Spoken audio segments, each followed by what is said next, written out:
Est-ce que vous avez déjà vu les Juifs faire des manifestations? Ceux qui détiennent les immeubles et la plupart de grandes richesses, ce sont des Juifs. Leurs droits ne sont jamais lésés.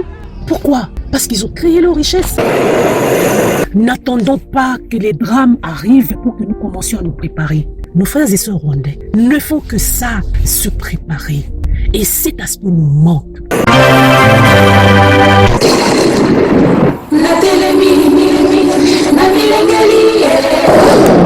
Bonjour la famille de Miv Groupe Le Rocher, vous êtes toujours les bienvenus dans votre chaîne Miv Groupe Le Rocher pour la sensibilisation, l'éducation et la conscientisation.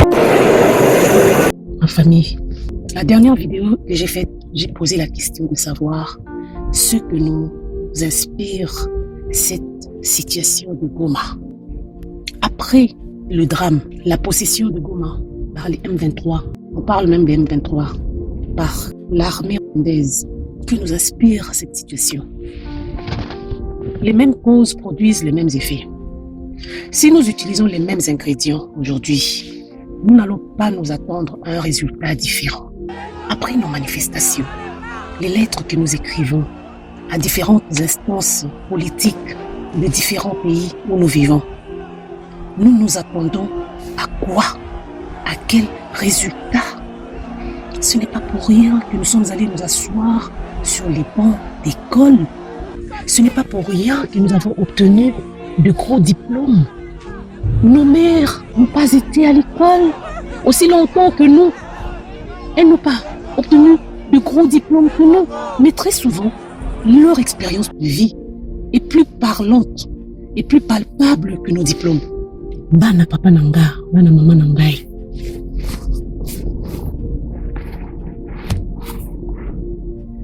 Apprenons à être pratico-pratique. Les manifestations que nous faisons, ce n'est pas mauvais. Mais qu'est-ce que ça nous rapporte? Nous l'avons fait. Nous avons marché sous le froid du Canada, dans les moins 25 degrés, les moins 30 degrés. Nous sommes allés jusqu'à Ottawa, nous qui sommes de Montréal. Nous avons marché à Montréal. Renseignez-vous, à Londres, des gens ont marché. Des femmes ont dormi dehors avec des bébés, même des femmes enceintes ont dormi dehors, sous les yeux de la police, sans pitié. C'est dans aucun média international, ni CBC, ni RDI, ni TVA, ni TV5, ni France 2, ni France 24. C'est passé nulle part, sinon dans nos réseaux sociaux. À Montréal, ici, on est allé jusqu'à bloquer le pont Jacques-Cartier. Et d'ailleurs, beaucoup ont reçu un casier judiciaire ce jour-là. Pourquoi nous ne voulons pas apprendre de nos expériences? Pourquoi faire recommencer à nos enfants des expériences qui n'ont pas abouti? Il y en a qui me disent que c'est grâce à ça que Kabila est parti. Mais qu'est-ce qu'il nous raconte? La menace que Trump fait au Canada, le peuple canadien prend déjà des dispositions. Vous n'allez pas les entendre parler des marches.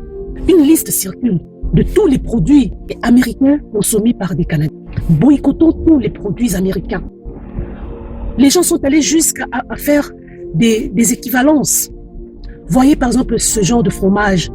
Au lieu d'utiliser ceci, utilisez cela. Ça, c'est un fromage de fabrication américaine. Ça, c'est du fromage de la fabrication canadienne. Voilà ce qu'il faut consommer. Voilà les genres d'actions qui marchent. Au lieu de consommer l'essence de telle station, allons vers telle station. Au lieu d'entrer dans un tel supermarché, entrons dans tel autre supermarché. Mais nous aussi, nous avons des exemples que nous pouvons imiter. Tel avion, au lieu de prendre tel avion de telle compagnie, prenons plutôt l'avion de telle compagnie. Bruxelles Airlines. Combien de fois nous sommes humiliés lorsque nous prenons Bruxelles Airlines? Bruxelles Airlines, aujourd'hui, semble que son siège est au Rwanda, fait plutôt les affaires avec Kigali. Mais nous continuons à consommer Bruxelles Airlines. Pourquoi on passe pas à l'action?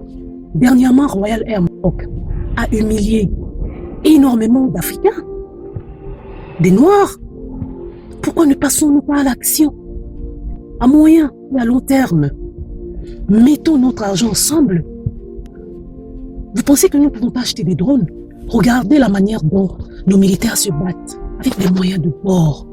Quand je dis, il y en a qui me rétorquent, c'est l'État qui doit le faire. Je vous ai dit, dans ces pays développés, ce n'est pas toujours l'État a commencé le changement. Renseignons-nous bien. L'Église a été au devant. Des sociétés privées ont été au devant. L'État est venu embarquer. Et là, je parle de la diaspora. Vous pensez que nous ne pouvons pas acheter nos équipements militaires, tisser des relations commerciales? Mais nous pouvons. Ce ne seront pas nos gouvernements qui vont les utiliser. Nous allons les contraindre avec les moyens que nous aurons à leur imposer la manière dont nous voudrions qu'ils gèrent les affaires chez nous. Et nous allons finir par nous imposer nous-mêmes, nos jeunes qui viennent étudier. Pourquoi ne pas orienter tout de suite leurs études vers nos besoins, orienter les études sur la manière dont on peut fabriquer certaines armes, orienter les études sur la fabrication des cellulaires, des véhicules. Pourquoi ne pouvons-nous pas rêver grand? Pourquoi retourner nous plaindre auprès de nos bourreaux, ceux qui nous détruisent, vers ces gens que nous allons présenter nos doléances? Mes frères et sœurs, pana papa nangai, pana maman nangai, jusqu'où nous allons continuer à être naïfs et dupes? Est-ce que vous avez déjà vu les Juifs marcher? Est-ce que vous avez déjà vu les Juifs faire des manifestations? Dans la seule ville de Montréal, ceux qui détiennent les immeubles et la plupart de grandes richesses, ce sont des Juifs. Leurs droits ne sont jamais lésés. Pourquoi?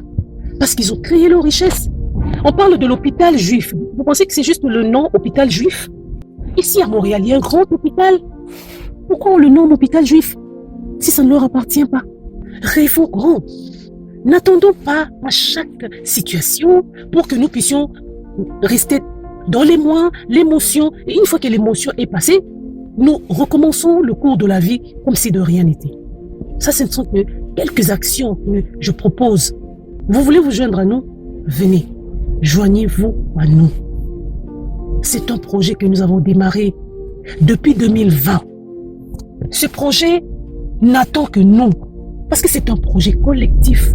Ce projet ne pourra pas voir le jour si nous n'embarquons pas. Nous n'avons pas cette richesse individuelle comme les Trump, leurs parents leur ont légué des richesses. J'entends mes frères et sœurs faire l'éloge de Trump en disant c'est un self-made man. Il n'est pas self-made man, c'est un héritier qui n'a toujours pas bien utilisé la richesse de son père.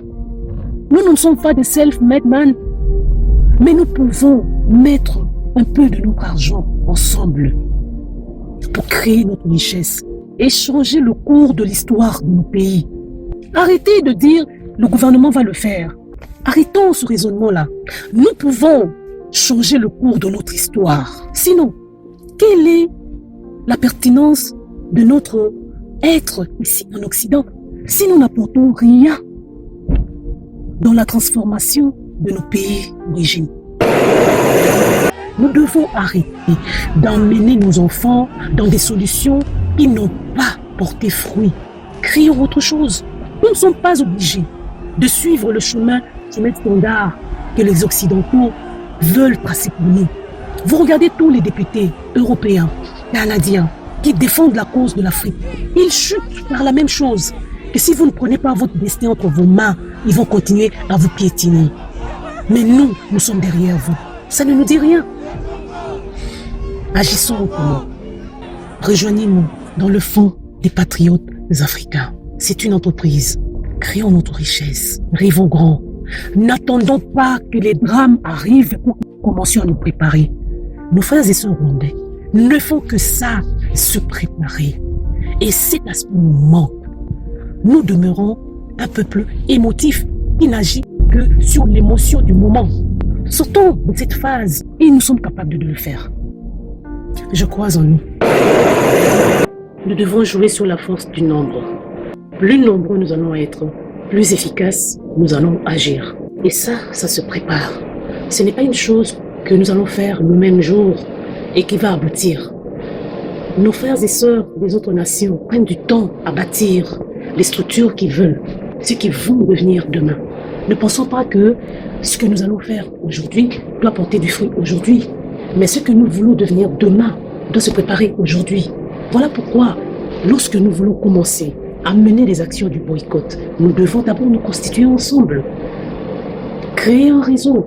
Et c'est ça le lobbying que nous allons préparer progressivement. Ça devient un lobbying lorsque nous y mettons non seulement le nombre, mais aussi de l'argent. Nous sommes capables de le faire. Donc, rejoignez-nous. Ce que nous avons créé, c'est une entreprise. C'est quelque chose qui nous rapportera aussi en termes d'argent.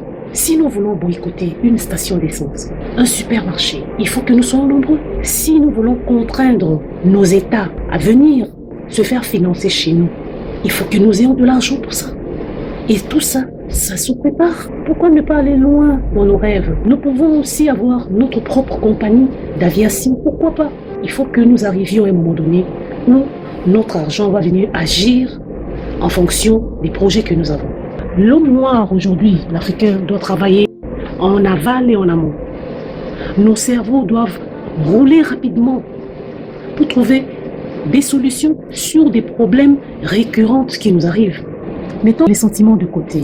Ceux qui me connaissent, enlevez de vos têtes, vous parlez à Mive, il s'agit de Yvette, il s'agit de Mive. Considérez que nous sommes en train de cogiter sur une cause commune pour nous et pour la postérité. Là, nous allons sortir gagnants de ce projet. Enlevez de vos têtes qu'il s'agit d'une femme. Regardez l'intérêt de l'Afrique. C'est ça qui doit nous préoccuper. Regardez l'intérêt de la nation.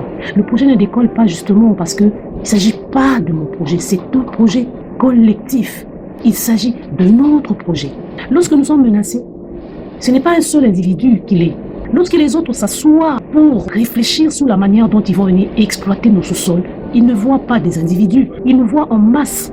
Voilà pourquoi, quels que soient les 54 pays d'Afrique qui existent, le raisonnement qui est là, c'est le raisonnement d'une seule terre. C'est un raisonnement où on voit un bloc de gens qui n'existent en fait pas. Ils n'existent pas. Parce que pour nous, nous pensons que nous existons. Pour eux, nous n'existons pas. Ce qui existe, c'est notre terre, ce sont nos minerais, c'est notre richesse agricole, etc. Ils voient une masse de gens qui peuvent manipuler, manigancer comme ils veulent. Ils ne voient pas de nation debout. Et nous-mêmes, il faut que nous comprenions cette réalité pour que nous comprenions que nous sommes appelés à travailler ensemble.